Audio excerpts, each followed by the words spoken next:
The idea of America is a simple one. We Americans share a set of values that transcends our differences. Our values make possible the equal, inalienable rights of each of our citizens to life, liberty, and the pursuit of happiness. But shared values do not always mean harmony.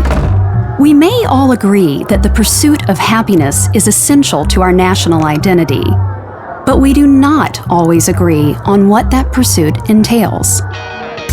This disagreement keeps our citizens engaged in a great debate. The great debate keeps our nation strong. Being American unites us. Being a diverse population of multiple regional, racial, religious, and ethnic traditions can sometimes divide us. This contradiction is not an accident. It is the very heart of our republic. The great debate engages our citizens in defining what matters.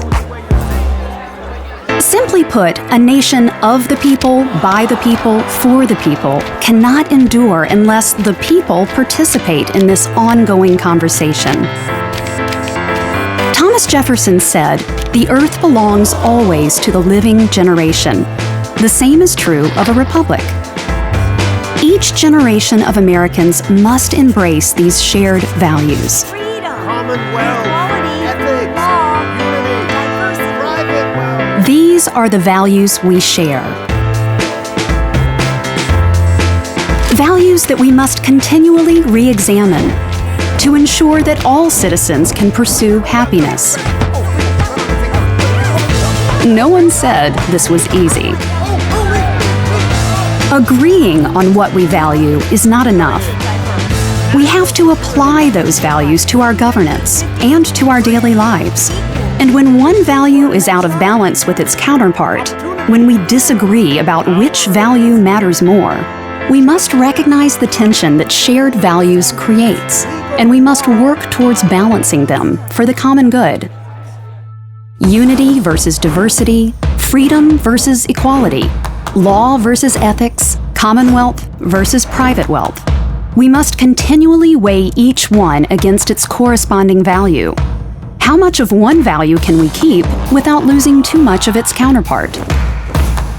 For example, we strive to remain united while preserving our diversity. However, during World War II, in the interest of national security, thousands of Japanese American citizens were denied their rights and sent to internment camps. We desire maximum individual freedom while maintaining the greatest degree of equality. Yet women, who make up half of the nation's population, were denied their right to vote until 1920. We demand that our laws be ethical and that ethics be governed by rule of law. Even so, the clearly unethical institution of slavery was legal in America until 1865. And we advocate individual and collective investment in the preservation of our commonwealth, while encouraging the accumulation of private wealth. And yet we want our taxes to be low, while still wanting our roads maintained and our education system improved. Values, ideas, are what hold us together as a nation. Unity versus diversity, freedom versus equality, law versus ethics, commonwealth versus private wealth. These values live in tension, and it's not an accident. It is the tension between each value and its counterpart that provides balance, that keeps us from succumbing to extremism. This tension and this ongoing struggle for balance are the very heart of our republic. This is the idea of America.